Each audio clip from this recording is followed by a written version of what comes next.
সম্মানিত সুধী মণ্ডলী, on the special occasion, we will now present a brief history of the proud 7-year journey of Nobel Expo Welfare Foundation. May I request the honorable chairman, good advisor, good speaker, good dreamer, principal MD Motar Hossain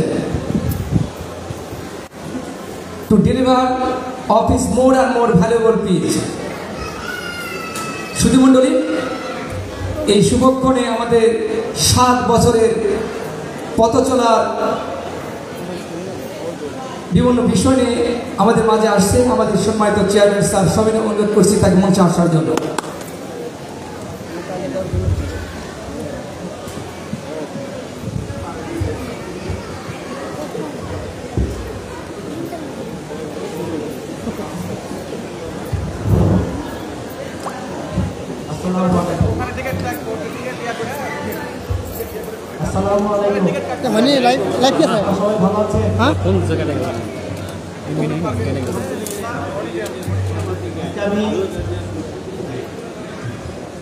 আমি সম্মানিত অতিথি যারা রয়েছেন এবং সম্মানিত প্রধান অতিথি এবং আমাদের বিশেষ অতিথি যারা রয়েছে, আমি তাদেরকে একটু আমাদের ফাউন্ডেশন সম্পর্কে কিছু বলার জন্য আমি উপস্থিত হয়েছি। আর কেননা তারা, আমি চাই যে আমার ফাউন্ডেশন সম্পর্কে তারা একটু কী হোক, একটু জানুক এবং আমাকে তারা অবশ্যই সহযোগিতা করবে। দেন স্পেশালি আজকে এই প্রোগ্রামে দীর্ঘ 7 বছর আমরা অতিক্রম করেছি।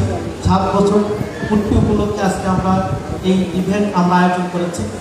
আজকের এই ইভেন্টে আমি সর্বপ্রথমেই আমি মহান রব্বুল আলামিনের প্রতি আমি কৃতজ্ঞতা প্রকাশ করছি এবং সেই সাথে আমি কৃতজ্ঞতা প্রকাশ করছি আমাদের আজকের প্রোগ্রামে আমি বলবো আমাকে সবচেয়ে অনুপ্রাণিত করেছে আমাদের প্রধান অতিথি সম্মানিত আমাদের চিফ গেস্ট জনাব হাফিজুর রহমান স্যার, অতিরিক্ত সচিব এবং মুক্তিযোদ্ধা টেকনিক্যাল স্কুল কলেজের শিক্ষা ট্রাস্ট সম্মানিত চেয়ারম্যান। এছাড়া আমাদের সাথে উপস্থিত রয়েছেন আমার সম্মানিত উপজেলা সমাজসেবা অফিসার তাইকুল ইসলাম স্যার, তাকে আমি ধন্যবাদ জানাচ্ছি। এবং সেই সাথে আমার উপস্থিত রয়েছেন আমার সম্মানিত উপদেষ্টা প্রিন্সিপাল জনাব রফিকুল ইসলাম স্যার এবং আমার সাথে আরও উপস্থিত রয়েছেন আমাদের অ্যাডভোকেট জনাব সৈয়দ আসিফুর রহমান, আইনজীবী সৈয়দুল এবং আমাদের উপদেষ্টা। এরপরে আমাদের আরও উপস্থিত রয়েছে সম্মানিত অতিথি এবং আমাদের অডিয়েন্সের যারা উপস্থিত হয়েছেন। আমি আপনাদের সবাইকে স্বাগত জানাচ্ছি আমাদের আজকে এই সময় প্রোগ্রামে। আমি প্রথমে আপনাদের সবাইকে ওয়েলকাম জানাই। আজকে আমাদের দীর্ঘ 7 বছর পর আজকে আমাদের যে প্রোগ্রাম হয়েছে এক্সপো ওয়েলফেয়ার ফাউন্ডেশন, এই এক্সপো ওয়েলফেয়ার ফাউন্ডেশনের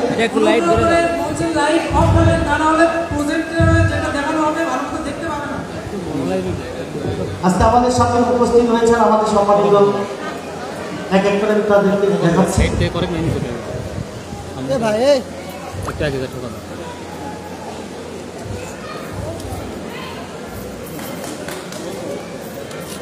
একটা প্রতিষ্ঠান আপনাদেরকে যদি বলতে চাই, আমাদের এই প্রতিষ্ঠান শুধুমাত্র একটা প্রতিষ্ঠান করতে গেলে একটা স্বপ্ন প্রয়োজন পড়ে।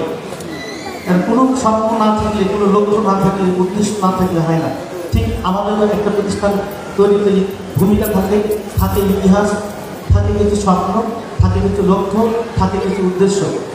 আমি বলতে চাই আমাদের সেই স্বপ্ন, ভূমিকা, এগুলো থেকে আমরা চলে এসেছি একটা ইতিহাস নেই। যখন আমি মাস্টার্স পাস করি তখন আমার জীবনে অনেকগুলো জায়গায়, একটা জায়গায় আমি থেমে গেছিলাম, কেননা ছোট্ট জীবন থেকে আমার কিছু একটা করতে চাই, ভিন্ন মাত্রায় কিছু একটা করতে চাই। আর সেই ভিন্ন মাত্রায় করার জন্য আমি যখন দেখি আমার আশেপাশে সবাই চাকরিজীবী, আমার পরিবারে আত্মীয়স্বজন সবাই মাস্টার করে, তার মাস্টার, কেউ প্রফেসর, এই জিনিসগুলো দেখে আসতেছিলাম। কিন্তু আমার কাছে ছিল এমন কিছু একটা করা দরকার যেখানে সমাজ এবং সমাজের মানুষের কিছু একটা করা দরকার। আর কিছু একটা করতে গেলে আমি স্বপ্ন দেখি, তথাকথিত অনেকগুলো বিষয় নিয়ে। আজকে ফাউন্ডেশনের যে স্বপ্ন দেখেছিলাম আমি, সেটা মোহাম্মদ মোতাহার হোসেন এবং আমার সাথে যুক্ত হয় আমার ক্লোজ ফ্রেন্ড মোহাম্মদ আউসান জামান। এই দিনগুলো আমরা স্বপ্ন একটা প্রতিষ্ঠা করার জন্য, এবং আমাদের স্বপ্ন ছিল আমরা যখন টিএমএসএসকে দেখি সেখানে অনুপ্রেরণা পাই, যখন এইভাবে ব্রাককে দেখি সেখানে কোথায় এরকম একটা প্রতিষ্ঠান দিতে পারতাম, যখন গ্রামীণ ব্যাংকের কোনো কথা শুনি তখন কোথায় এরকম একটা প্রতিষ্ঠান তৈরি করতে পারতাম। এরপর যখন কী হলো মনে হয় যে এরকম ছিল কয়েক এরকম আমাদের যখন দেওয়া মডেল স্কুল আমরা দেখি তখন মনে হয় এরকম একটা প্রতিষ্ঠান তৈরি করবো, কিন্তু আদতে এই স্বপ্নগুলোকে আসলে পূরণ করা সম্ভব, কিন্তু এইভাবে তো প্রতিষ্ঠান তখন শুরু করা যায় না। কেননা একটা কথা রয়েছে যে আমাদের ছেঁড়া কাদায় শুয়ে লাখ টাকার স্বপ্ন দেখা এটা সম্ভব নয়, আলাদা ব্যাপারী হয়ে জাহাজের খবর নেওয়া সম্ভব নয়। এইরকম বিষয় থেকে আমাদের সিদ্ধান্ত চলে আসে যে কীভাবে কাজ করবো। আমরা কিছু মধ্যবিত্ত ঘরের পরিবারের সন্তান, আমাদের কিছু করা দরকার। এইরকম পজিশন থেকে আজকে সম্মানিত অডিয়েন্সে বলতে চাই, জীবনের চলার পথে আমি শুধুমাত্র কয়েকটা শিক্ষা আমি নিয়েছিলাম, সে কয়েকটা শিক্ষাকে কেন্দ্র করে আজকে এই শুরু হয়েছে। সে কয়েকটা শিক্ষা যদি বলা যায়, আমি জীবন চল থেকে আমি একটা জিনিস করেছিলাম যে হৃদয়টা ভিন্ন কাজ করে না, তার একই কাজ ভিন্নভাবে করে। আরেকটা বিষয় আমার কাছে এসেছিল, ছোট্ট ছোট্ট বালিকণা বিন্দু বিন্দু দল গড়ে করে মহানের সাগর রত। আরেকটা বিষয় আছে, সেটা হচ্ছে সঞ্চয় শক্তি, সমবায় শক্তি, সমবায় শক্তি, আরেকটা হচ্ছে সঞ্চয় সমৃদ্ধি। যখন এই কয়েকটা বিষয় আমার কাছে আসে, কয়েকটা বিষয় নিয়ে যখন আমার সামনে তৈরি, তখন মনে হয় যে এই চারটা জিনিস উপলব্ধি করে আজকে এই আমি যদি বলতে চাই, আজকে আমাদের এই এক্সপো ওয়েলফেয়ার ফাউন্ডেশন, যে ফাউন্ডেশনের লক্ষ্য আমরা নিয়ে থাকি ফাউন্ডেশনের সদস্যদের মৌলিক চাহিদা পূরণ করার পাশাপাশি এদেশের অসহায় এবং দরিদ্র মানুষের কী করা, সহযোগিতা করা, এবং আমাদের উদ্দেশ্য ফাউন্ডেশনের সদস্যদের আর্থিকভাবে স্বাবলম্বী করে তাদেরকে সবাইকে উদ্যোক্তা হিসেবে তৈরি করা। এই উদ্দেশ্যটা আমরা তুলি, এবং এই উদ্দেশ্যগুলোকে সফল পরিণত করতে আজকে আমি বলতে চাই, আমার যে উদ্দেশ্যগুলো যখন বলতে চাই, আমি কী করতে চাই, আমার সাথে কেউ আসে না। আমি তখন অনেক আমার বন্ধু বান্ধব ছাত্রদেরকে একটা বলা শুরু করি, আর এই বন্ধু বান্ধব ছাত্রদেরকে বলার পরে আমার সাথে যে ব্যক্তিগুলো আজকে আমার এই সদস্য হয়ে আছে, আমি বলবো আমার সাথে আমার বন্ধুত্ব ছিলেনই, পাশাপাশি আমার সাথে রয়েছে আমি বলি সেই ছোট্ট ব্যক্তি, আমি আজকে প্রেজেন্টেশন করছিলেন আশিকুর রহমান, উনি মাত্র ইন্টার মিডিয়েট পাস করে তার কাছে বলার পরে ওই নিজে বলে না ভাই আমি আপনার সাথে থাকতে চাই। এরপরে আমি আমার সাথে ইসুকালী খবরদার, উনি একজন সফল ফ্রিল্যান্সার, উনি আমার সাথে কী হন, যুক্ত হন। এরপর আমার কাছে আসেন মোহাম্মদ হাজির আক্তার, যিনি একজন আমাদের ফ্যাশন ডিজাইনার, তিনি আমার সাথে যুক্ত হন। এরপরে যুক্ত হন আমাদের সাথে যুক্ত হন কি ব্যাপার আমার যুক্ত হন মোহাম্মদ নুরুল ইসলাম, এবং উনি ছিলেন একজন হচ্ছে অ্যাসিস্ট্যান্ট ম্যানেজার ছিলেন এসিস্ট্যান্ট কোম্পানি, উনি আমার সাথে যুক্ত হন। এরপরে আমাদের হচ্ছে সাইনুর রহমান, যিনি উপজেলা পরিকল্পনা সহকারী ছিলেন, উনি আমাদের সাথে যুক্ত হন। আমার সাথে যুক্ত হন মজিবুর রহমান, উনি একজন মার্কেটিং অফিসার ছিলেন।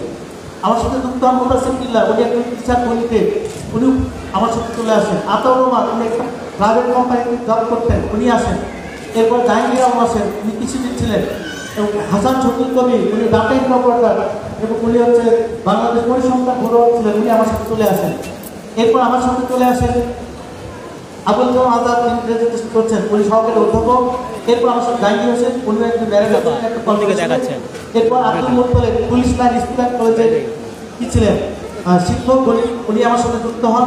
সিরাজুল ইসলাম, উনিও কি হন আমার সাথে যুক্ত হন। এরপরে ফাতেমা বেগম, তিনি হচ্ছেন আমাদের সম্পাদক এবং একজন প্রকাশক। সেই সাথে আমি যদি বলি উনি কবি লেখক, উনি আমাদের সাথে যুক্ত হন।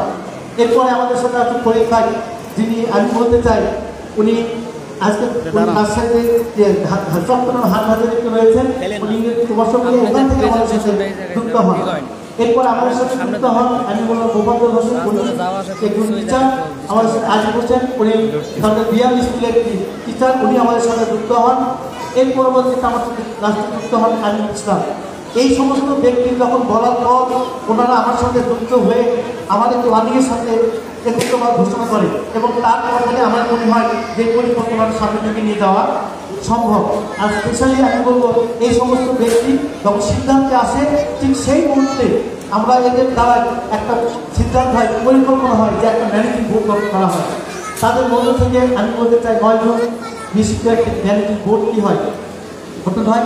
আমি সেখানে নির্বাহী পরিচালক প্রধান নির্বাহী পরিচালক রয়েছে, আমার সাথে হাসান শফিক কবির যিনি ভাইস চেয়ারম্যান রয়েছেন, এবং আমার সাথে রয়েছেন মোহাম্মদ আলমুজ্জামান যিনি নির্বাহী পরিচালক হিসেবে প্রতিষ্ঠানের দায়িত্ব পালন করছেন।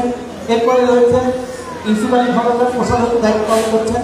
এরপর তোমার নুরুল ইসলাম প্রশাসনিক হিসেবে রয়েছেন, মুতাসিফ ইসলাম পরিচালক ইন্সপেকশন, এরপর আব্দুর রহমান পরিচালক মার্কেটিং, এরপর আব্দুল মুত্তালিব পরিচালক সম্পর্ক ব্যবস্থাপনা এবং মোহাম্মদ হোসেন পরিচালক প্রশিক্ষণ।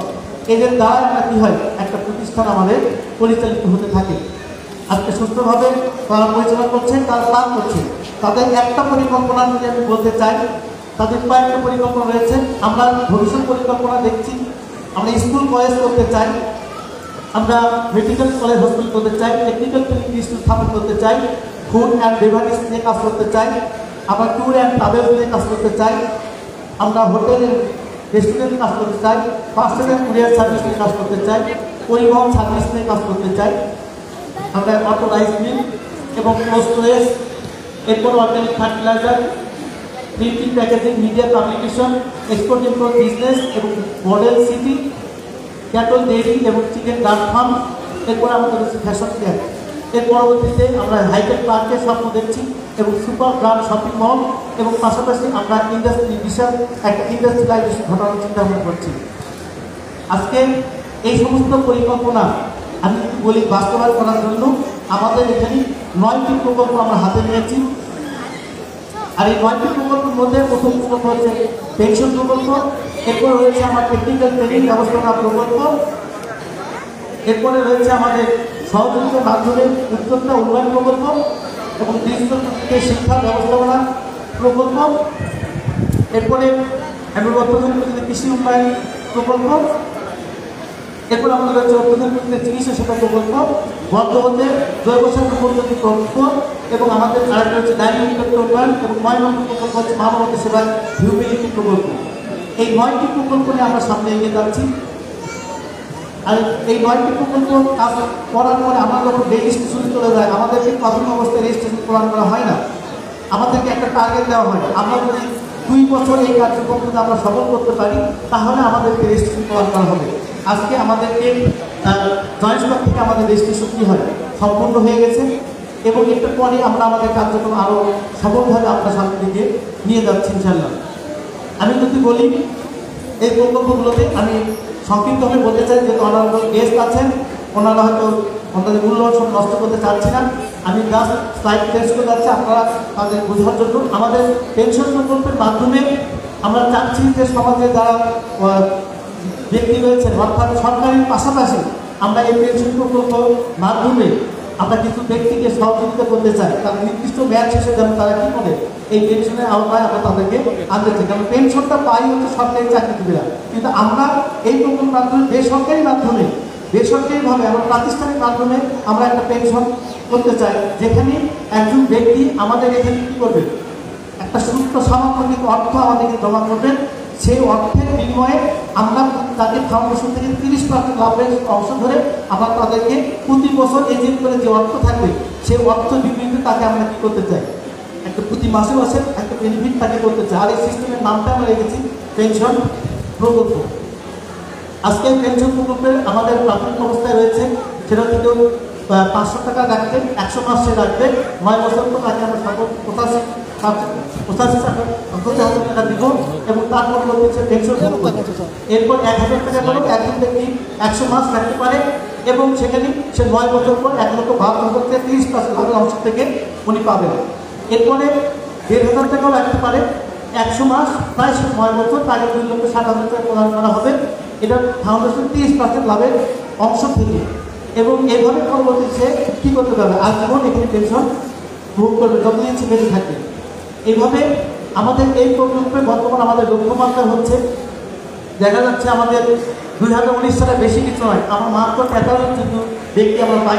2019 29 জন, আমরা এখন 2020 21 65 জন। এভাবে আমাদের টোটালি যদি বলতে চাই এখন 2025 সাল পর্যন্ত আমাদের এখন পর্যন্ত 1749 জন কি হয়েছে আমাদের পেনশন সদস্য হয়ে আমাদের অটোমেটিক এখন প্রায় 1740 চলছে আমাদের গ্রহণ করেছে।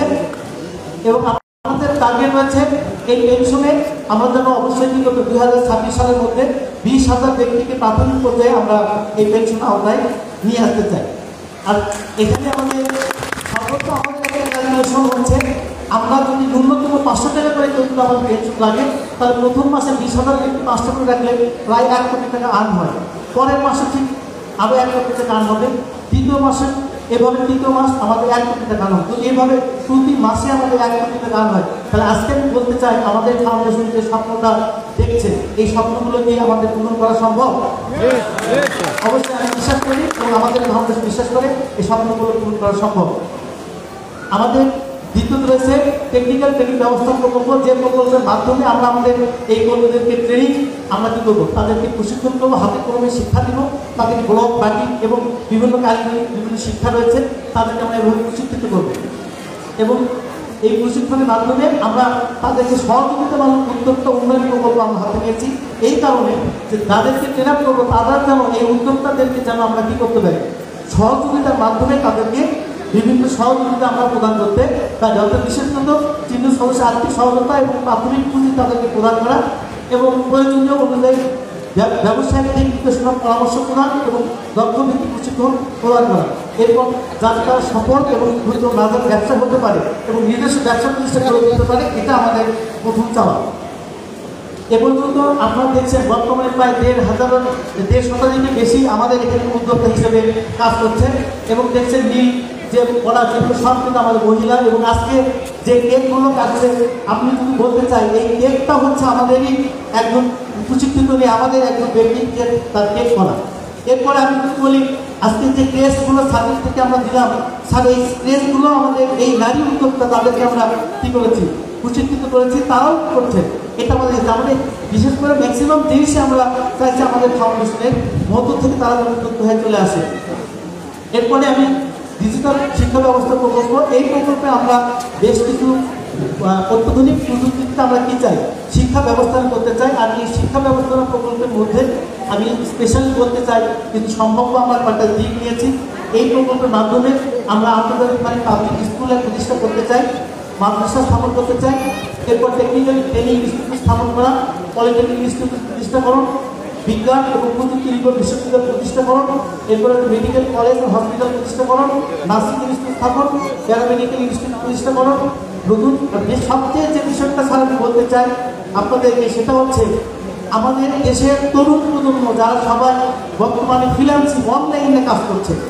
আর এই অনলাইন প্রযুক্তিতে এরা কিন্তু লক্ষ টাকা কী করে ইনকাম করে, বাট সমাজে এদের কিন্তু কিনে একটা মানে দাম তাদের থাকে না, টাকা আছে কিন্তু তাদেরকে একজন ফ্রিল্যান্সারকে কেউ যেভাবে মূল্যায়ন করে না বা তাদেরকে মূলত আমরা চাইছিলাম স্পেশালি আমরা গবেষণা চালাচ্ছি যে একটা ফ্রিল্যান্সিং বিশ্ববিদ্যালয় স্থাপন করা।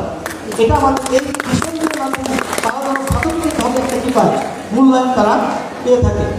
এরপরে আছে বিভিন্ন ভাষা প্রশিক্ষণ ইনস্টিটিউট প্রতিষ্ঠাকরণ, অর্থাৎ বিভিন্ন দেশের সাথে সংযোগ করতে পারি এই ব্যক্তিদের আমরা করতে পারি এবং ভাষা প্রশিক্ষণ ইনস্টিটিউট আমরা স্থাপন করতে চাই। এ পর্যন্ত আমাদের এই প্রকল্প আওতায় আজকে আমাদের এক্সপো গ্লোবাল চাইল্ড একাডেমি আমরা কী করেছি, অলরেডি আমরা স্থাপন করেছি। আজকে যারা নাচ দিলেন এই নাচটা আমি প্রথমে দিয়েছি এই কারণে শুধুমাত্র সম্মানিত অতিথিদেরকে আমি শুধুমাত্র দেখার জন্য আমাদের এই স্কুল 2025 সালে 24 সালের ডিসেম্বরে কী হয় স্থাপন করা, অন্তত সেখানে ক্লাস 1 এবং 12 ব্যক্তিরা কিন্তু সেখানে কী হচ্ছে তারা বিভিন্ন কালচারাল মাধ্যমে এটা শিখছে। আমি বলবো এটা সেই প্রযুক্তিতে আমরা চলে আসছি। এরপর অর্থনৈতিক কৃষি উন্নয়ন প্রকল্প, যেখানে আমরা কৃষিতে আমরা কাজ করতে চাচ্ছি আর এখানে আমাদের অত্যাধুনিকভাবে যেন কৃষি কালচার করতে পারি। আর এই প্রতিষ্ঠানের মাধ্যমে সম্ভাব্য কিছু কাজ আমরা হাতে নিতে যাচ্ছি, সেটা হচ্ছে আধুনিক কৃষি যন্ত্রপাতি প্রস্তুতকরণ প্রতিষ্ঠান, এরপরে উন্নত মানের বীজ উৎপাদন এবং কীটনাশকযুক্ত সবজি উৎপাদন, আমরা কৃষি উন্নয়নে কীটনাশক জৈব সার প্রস্তুতকরণ এইগুলো বিষয়গুলো আমরা কি করতে চাই, এই প্রকল্পের মাধ্যমে করতে চাই। অলরেডি আমরা এই প্রকল্পের মাধ্যমে দুপচাচিয়া জিন্নাপাড়াতে আমরা 7 বিঘারও অধিক জমি আমরা কি করেছি, অধিগ্রহণ করেছি। সেখানে আমরা কি হচ্ছে এই মুরগি, কীটনাশক মুরগি এবং মাছ এবং আরও সবজিগুলো কি হচ্ছে সেখানে উৎপাদিত হচ্ছে। এরপরে আপনি বলতে চাই আমরা 6 নম্বর যে চিকিৎসা সেবা, এই চিকিৎসা সেবার মাধ্যমে আমরা অত্যন্তভাবে বলতে চাই যে গ্রামীণ এবং প্রান্তিক জনগোষ্ঠী যেমন কী করতে পারে, তার মেডিকেল ক্যাম্পিং এবং তাদেরকে টেলিমেডিসিনের মাধ্যমে এবং অত্যাধুনিক প্রযুক্তি তাদের কাছে স্বাস্থ্যসেবা দেওয়া যায়। এরপরে আমাদের রয়েছে এই প্রযুক্তির মাধ্যমে আমরা চাই এই প্রকল্পে আমাদের কমিউনিটি হাসপাতাল স্থাপন করতে চাচ্ছি। এরপর মেডিকেল কলেজ হসপিটাল প্রতিষ্ঠাকরণ, চক্ষু হাসপাতাল প্রতিষ্ঠাকরণ, ডায়াবেটিস কেয়ার সেন্টার চালুকরণ, ডেন্টাল কেয়ার, এরপরে রয়েছে ক্যান্সার হসপিটাল, স্পেশালাইজড হসপিটাল প্রতিষ্ঠা, ডায়াগনস্টিক সেন্টার, এগুলো আমাদের পরিকল্পনা রয়েছে। এবং জৈব থেকে বর্জ্য হতে জৈব সার রূপান্তরণ প্রকল্প, এই প্রকল্পের মাধ্যমে আমরা যত পৌরসভা রয়েছে প্রত্যেকটি পৌরসভাকে নিট এবং ক্লিন করার জন্য আমরা একটা প্রকল্প নিয়েছি, যেখানে পৌরসভার সবগুলোকে করতে পারে। এই পৌরসভার বগুড়াতে বিভিন্ন যখন জায়গায় যাই আমার কাছে সবচেয়ে খারাপ লাগে যে এত দুর্গন্ধ পরিবেশ আছে। অর্থাৎ এই প্রকল্পে প্রত্যেকটি পৌরসভা, বিশেষ করে প্রথম অবস্থায় 64 জেলায় 64টা কি রয়েছে পৌরসভা রয়েছে, এই পৌরসভার কাজ আমরা কি করতে চাই, নোংরা এবং দুর্গন্ধ মুক্ত করতে চাই এই প্রজেক্টের মাধ্যমে। এবং আমি অলরেডি আমাদের উদ্যোগী কর্তৃপক্ষ ডিসি মহোদয়ের কাছে এই ব্যাপারে আমি প্রজেক্ট পেপার দিয়েছি। আশা করি তার সাথে কথা বলে আমরা দ্রুত এটা কার্যক্রম আমরা শুরু করতে পারবো। এরপরে আমি বলতে চাই আমাদের সমাজের নারী উদ্যোক্তা, আজকে যে কথা নারী উদ্যোক্তা উন্নয়ন, আমাদের 10,000 নারীকে আমরা কি করতে চাই, প্রশিক্ষিত করতে চাই। এবং যেখানে আজকে এরপরে আমরা মানবতা সেবায় আজকে আমাদের হিউম্যানিটি, আমাদের প্রতিষ্ঠানের নাম এক্সপো ওয়েলফেয়ার ফাউন্ডেশন, যেহেতু আমরা ওয়েলফেয়ার মানে কল্যাণমূলক কাজ, আমরা যে প্রজেক্টের মাধ্যমে আমরা কল্যাণমূলক কাজ করতে চাই। আর এই কল্যাণমূলক কাজে বলতে আজকে আমি এই প্রকল্পে আমাদের দেখেন সম্পর্কভাবে আমরা কিছু বিষয় হাতে নিয়েছি, যেটার মাধ্যমে এদিন প্রতিবন্ধী কল্যাণ পুনর্বাসনমূলক কর্মসূচির হাতে নেওয়া যায়। এরপরে আমাদের প্রতিবন্ধী শিক্ষা প্রশিক্ষণ এবং পর্যটনের মাধ্যমে পুনর্বাসন নিশ্চিত করা, এরপরে ছিন্নমূল পুনর্বাসন করা, প্রাকৃতিক দুর্যোগের মানুষের মধ্যে খাদ্য অবস্থা চিকিৎসা এগুলো বিতরণ করা। এইভাবে আমাদের আরও সামাজিক উন্নয়ন কার্যক্রম, দুস্থদের মা শিশু কর্মসূচি, মাদক বিরোধী কার্যক্রম, বৃক্ষরোপণ কর্মসূচি, রক্তদান, বৃদ্ধাশ্রম, এগুলো এই মাধ্যমে তৈরি করা। স্পেশালি আমি বলতে পারি এর মধ্যে আমরা হিউম্যানিটির মাধ্যমে অনেকগুলো কার্যক্রম করেছি। আমরা শীত বস্ত্র বিতরণ করেছি, করোনাকালীন সময় আমরা কী করেছি, মাস্ক বিতরণ করেছি। এরপরে আমরা চারা গাছ রোপণ করেছি, ঈদ সামগ্রী দিয়েছি। এছাড়াও আমরা বস্ত্র বিতরণ সামগ্রী এবং অনুদান প্রদান করে আসছি। এছাড়া স্পেশালি বন্যার সময় আমাদের প্রধান উপদেষ্টার তহবিলে আমরা কী করেছি, বন্যার সময় আমরা অনুদান প্রদান করেছি। এরপরে আমাদের অসহায় এগুলো আমরা সব করে আমরা কী করে আসছি, করে এসেছি। এই প্রজেক্টের মাধ্যমে আমরা এগুলো কী করে আসছি, একটার পর একটা করে আসছি। আজকে আমাদের এই প্রতিষ্ঠান শুধুমাত্র একটা জায়গায় থেমে নেই। আমি জাস্ট এই প্রতিষ্ঠানটা আজকে এক্সপো গ্রুপে পরিণত হয়েছে। আজকে আমাদের এক্সপো প্রতিষ্ঠান থেকে আমরা প্রায় এক্সপো প্রোডাক্ট প্রাইভেট লিমিটেড নামে একটা লিমিটেড ফান্ড তৈরি করেছি এবং সেখান থেকে এক্সপো অর্গানিক সায়েন্স নামে একটা প্রতিষ্ঠান তৈরি করেছি। এরপর আমাদের রয়েছে ইজিসিএ, যে এক্সপো গ্লোবাল চাইল্ড একাডেমি। এরপর আমাদের এক্সপো ট্রেনিং ইনস্টিটিউট এবং এক্সপো ফ্যাশন ফেয়ার এবং আরেকটা আছে এক্সপো গ্লোবাল নিউজ চ্যানেল। এরপর আমাদের রয়েছে এক্সপো ফুড অ্যান্ড বেভারেজ। এরপর রয়েছে একটা আমরা বিনোদন কেন্দ্র তৈরি করতে চাচ্ছি। বিশেষ করে মানুষের মৌলিক চাহিদা, আমরা খাদ্য, বস্ত্র, বাসস্থান, শিক্ষা, চিকিৎসা এগুলোর বিষয় এবং সর্বোপরি বিনোদনের বিষয়ে আমরা চিন্তা ভাবনা করে এই প্রজেক্টগুলো আমরা হাতে নিয়ে কাজ করে যাচ্ছি। আজকে আমরা অলরেডি আমাদের কিছু পূর্ণ আমাদের আগামী বছর নিচে 2026 সাল থেকে আমরা এগুলো পূর্ণ আমরা দেখতে পাবো আমাদের এই জানতে। আমরা আমাদের এই ফাউন্ডেশনে আমি বলতে চাই যে আজকে আমি যে কথাগুলো বললাম, এই ফাউন্ডেশন এমনি আমাদের এই জায়গাতে আসে না। এগুলো করতে আমার যথেষ্ট ঝড় ঝাপটা এগুলো মেইনটেনেন্স করে আমরা এই জায়গাতে চলে আসছি। তা আমি আমাদের সবচেয়ে বড় যে প্রকল্প সেটা হচ্ছে আমাদের পেনশন প্রকল্প। আর এই পেনশন প্রকল্পের মাধ্যমে আমরা সামনে এগিয়ে আসছি। আর এই পরিকল্পনাতে আমাদের প্রথম অবস্থা আমাদের বলেছিল সফল হবে কিনা, বাট আজকে আমরা দেখছি যে হ্যাঁ আমাদের এই পরিকল্পনা কি হচ্ছে, সফল হচ্ছে। তা আমি আজকে আমাদের স্লাইডটা শেষ করার আগে সম্মানিত অতিথিবৃন্দদের উদ্দেশ্যে আমাদের পেনশন সম্পর্কিত আমাদের সম্মানিত আমাদের যারা সদস্য রয়েছেন তারা 5 মিনিটের একটা কি আছে একটু একটা ভিডিও নাটকে এখানে রয়েছেন। আমি জাস্ট এই নাটকটা প্লে করার জন্য আমি অনুরোধ করছি। আমাদের তারা পেনশন নিয়ে আমাদের সমাজের যে বিষয়টা রয়েছে সেটা এখানে কী হবে আসবে। সাউন্ড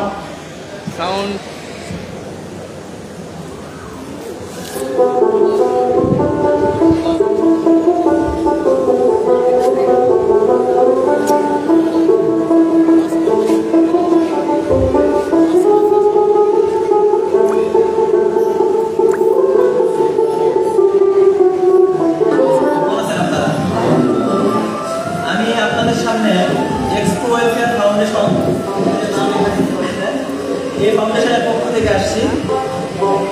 এটা আসলে একটা ব্যতিক্রমী প্রতিষ্ঠান, এদের সাথে কোনো সম্পর্ক নাই, ওদের সাথে কোনো সম্পর্ক নাই।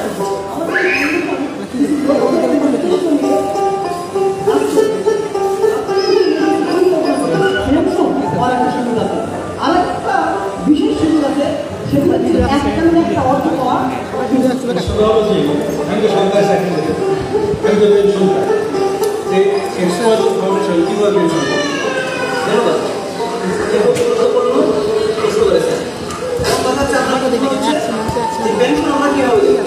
এখন বাংলাদেশ সরকার সরকারিভাবে সর্বজনীন একটা পেনশন চালু করেছে।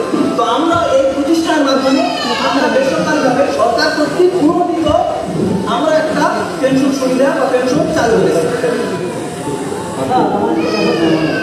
বলতেছিলাম যে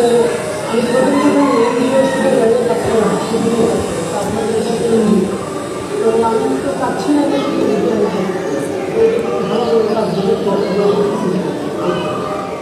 ধন্যবাদ, খুব ভালো কথা বলেছেন যে আসলে এটা সুদ কিনা। আমরা এনজিও মধ্যে ঋণের সাথে সম্পর্ক বুঝি, মাইক্রো ক্রেডিট বুঝি। আসলে আমাদের ফাউন্ডেশন মাইক্রো ক্রেডিটের সুদের বা একইভাবে আল্লাহ তাআলা ব্যবসাকে হালাল করেছেন। এই প্রতিষ্ঠান বিভিন্ন বাণিজ্যিক প্রতিষ্ঠান তৈরি করে স্থায়ী এবং লাভজন, এই লাভের অংশ থেকে আপনাকে পেনশন দেওয়া হবে।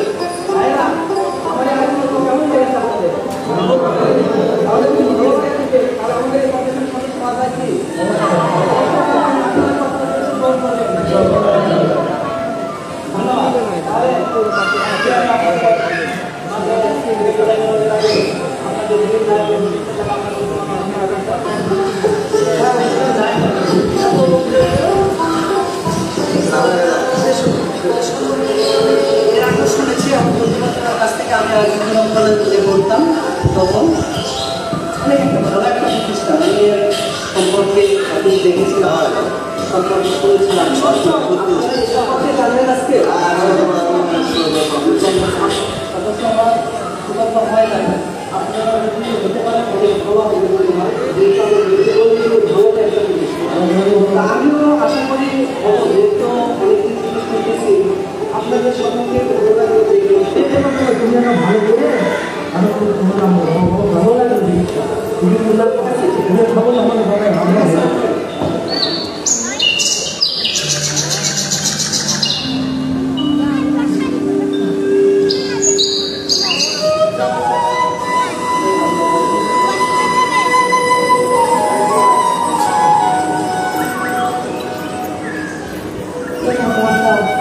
চা হয়েছে? হ্যাঁ আমার গেঙ্গে চা না, খুব সুন্দর হয়েছে, খুব সুন্দর।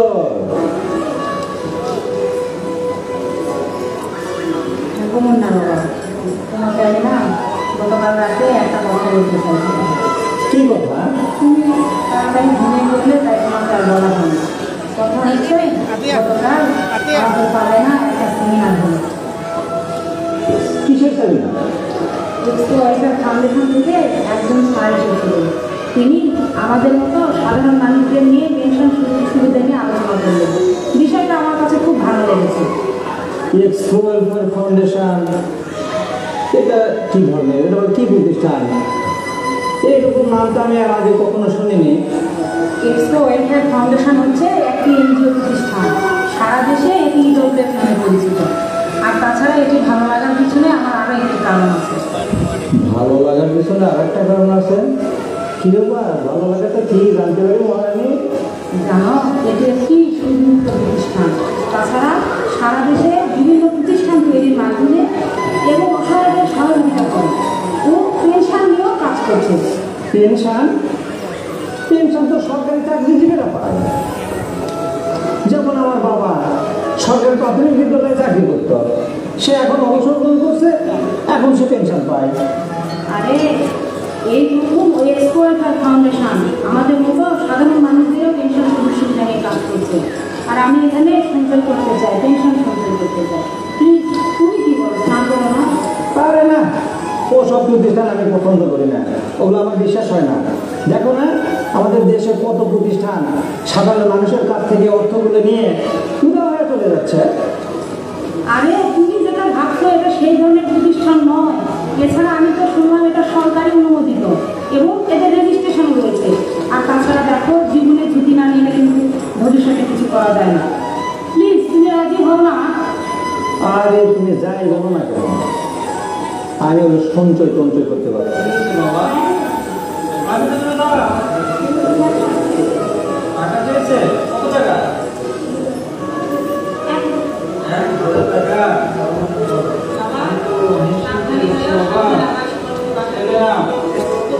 এই বাচ্চাদের লেখাপড়ার খরচ, সংসারের খরচ, আর এগুলো আমাদের বাজারের যে উদ্যোগী এখন, এই বাজারের উদ্যোগী থেকে এই খরচগুলো বহন করা আমার হিমশিম খেয়ে যাচ্ছে আমি।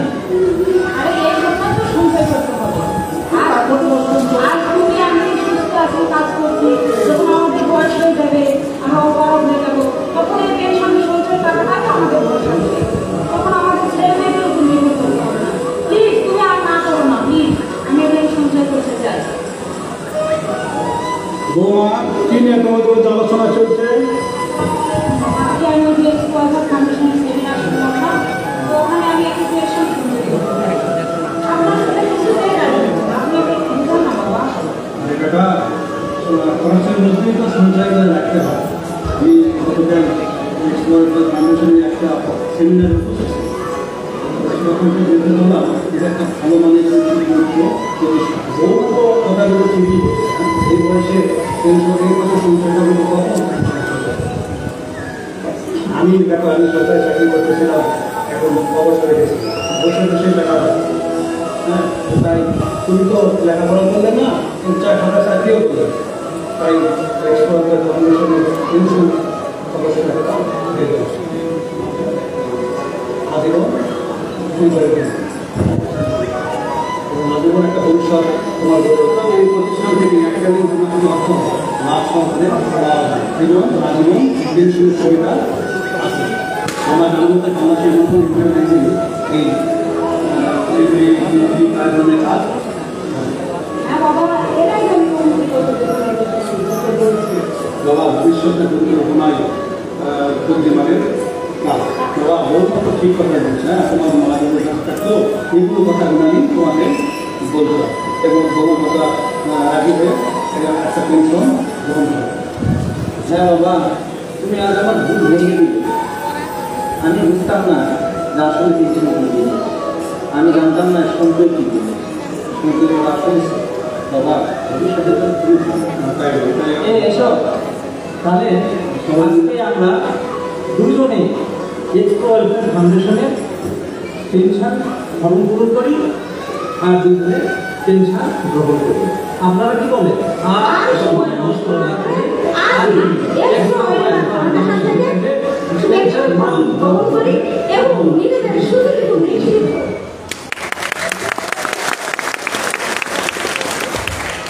ধন্যবাদ। আমি বলতে চাই যে আমরা কি পেনশন নিতে পারি সবাই? ইনশাআল্লাহ। আমরা তো পেনশন নিয়েছি নাকি? ইনশাআল্লাহ।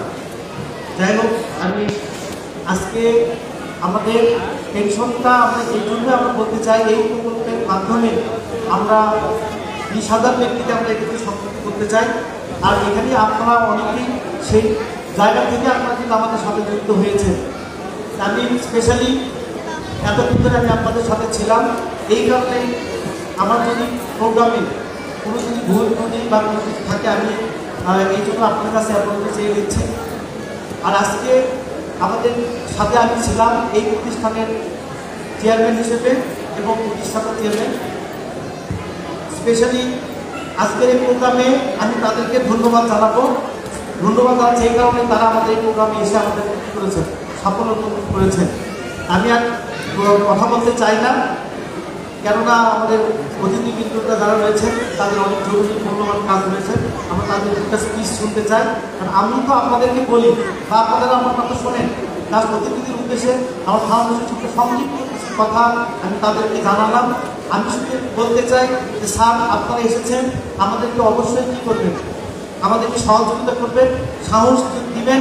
আমাদের যদি সাহস দেওয়া হয় আমরা সত্যিকার অর্থে আমরা সামনের দিকে এগিয়ে যাবো ইনশাল্লাহ। আর আমি একটা মেসেজ শুধু দিতে চাই যে আমাদের এই ফাউন্ডেশনে আমি গ্রাম থেকে দেখেছি সবাই মনে করে যে এরা মনে হয় ঋণ নিয়ে কার্যক্রম করে। আমরা এখানে কোনো ঋণ নিয়ে কাজ করছি না, কেননা ঋণের কার্যক্রমে দেখা যায় সেখানে সুদের একটা বিষয় থাকে, কিন্তু আমাদের এই পেনশনটা যেটা রয়েছে, আমি বলতে চাই আমাদের ডক্টর ইউনূস সাহেব আমাদের প্রধান উপদেষ্টা, উনি আমাদের ঋণের মাইক্রোক্রেডিটের উদ্যোক্তা ছিলেন, কিন্তু আজ জানি তার একটা নিয়ম রয়েছে, কেউ অনেক জায়গা দেখেছি কেউ সহজে আমাদেরকে ঋণ বা অর্থ কেউ দেয় না। কিন্তু আজকে আমাদের এই জায়গাতে একটা বিষয় রয়েছে, সেটা হচ্ছে আমরা যখন ফাউন্ডেশনে আমরা সম্মিলিত প্রচেষ্টা যখন আমরা অর্থ এখানে আমরা করছি, বিনিয়োগ করছি, কেননা এই জায়গাতে ওই সমস্ত যারা সুদ দিচ্ছে, ঋণ দিচ্ছে, তাদের বাড়িতে গ্রামে যায় দেখি তারা এসে গ্রামে কী হচ্ছে, ঘর ছাড়া বাড়ি ছাড়া তারা বিভিন্ন ঘুরে পাচ্ছে, কেননা ঋণ তাদেরকে দেওয়া হচ্ছে সবল করার জন্য, তারা অর্থনৈতিকভাবে কী হতেছে স্বাবলম্বী হওয়ার জন্য, কিন্তু তাদেরকে মিসম্যানেজমেন্টের কারণে তারা ঋণের বোঝা ঘাড়ে নিয়ে কিন্তু তারা আজকে বাড়ি ছাড়া হচ্ছে। কিন্তু এইভাবে করতে গিয়ে আমি জানি না এখানে সম্পর্ক অর্থনৈতিক সমৃদ্ধি কোথায় আসে, কিন্তু আমাদের যে তিনটা সেগুলো পেনশন রয়েছে এইখানে অর্থনৈতিক সমৃদ্ধি কোথায়, যে একজন ব্যক্তি আমাদের যখন কী করছে এখানে তার সমস্ত বিনিয়োগ যেটা ছিল মাত্র 500 টাকা বিনিয়োগ করবে, এই 500 টাকা বিনিয়োগ করে তার 100 মাস রাখবে, 100 মাসে রাখা হবে মাত্র 50,000 টাকা, এর বেশি তো এখানে রাখার কোনো বিষয় নাই। কিন্তু তারপরে সেই 9 বছর পর তাকে আমরা রিটার্ন দিয়ে দিচ্ছি, তারপরে এই তার থেকে যে অর্থটা আসছে এই অর্থ দিয়ে কিন্তু আমরা প্রতিষ্ঠান করছি, আর এই প্রতিষ্ঠানগুলো কিন্তু থেকে যাবে, আর এই প্রতিষ্ঠান থেকে যে অর্থ আসবে 30% লাভের অংশ তাদেরকে পেনশন হিসেবে সে যদি 1 টাকা পায় সেই 1 টাকাই তাদেরকে দেওয়া হবে, অর্থাৎ এটা একটা সম্পূর্ণ হালাল পন্থায়। আজকে আপনি বলেন তাহলে এখানে কোনো এই প্রতিষ্ঠানে কারো কোনো টাকা দেওয়া থাকলো, কেউ কি টাকা দিয়ে রাখছেন? তার মানে এখানেই সে বিনিয়োগ যদি করতে থাকে তাহলে সর্বশেষে তার সেই বিনিয়োগের পরিবর্তে দেখা যাচ্ছে সে একটা কী পাচ্ছে, লাভের অংশ পাচ্ছে, সেটার নামে আমরা দিয়েছি পেনশন। তাহলে আপনি বলেন অর্থনৈতিক সমৃদ্ধি কোথায়? সুদের মাধ্যমে কি অর্থনৈতিক সমৃদ্ধি নিয়ে আসা সম্ভব না? আমাদের এই সিস্টেমের পেনশন সিস্টেমের মাধ্যমে অর্থনৈতিক সমৃদ্ধি নিয়ে আসা সম্ভব। তাহলে এই সিস্টেমের মধ্যে সত্যিকারের অর্থনৈতিক সমৃদ্ধি নেওয়া সম্ভব। যতদিন সে বেঁচে থাকবে ততদিন সে এখান থেকে সে একটা কী পাবে, এই বিনিয়োগের অর্থ সে পাবে। এটাই ছিল আমাদের মেসেজ। আর আমাদের এই প্রতিষ্ঠানে আমাদের দ্রব্য চেতনা রয়েছে, আপনাদের যদি কোনো বিষয় জানার প্রয়োজন পড়ে এই দ্রব্য চেতনাতে আপনারা কী করতে পারবেন, এটা দেখলে সব কিছু বুঝতে পারবেন। তো সবাইকে আমি এতক্ষণ আপনাদের সাথে ছিলাম, সবাইকে ধন্যবাদ জানিয়ে আমি মোহাম্মদ মুক্তার হোসেন এখানে আপনার সঙ্গে বিদায় দিচ্ছি। সবাই ভালো থাকবেন, সুস্থ থাকবেন, আল্লাহ হাফিজ।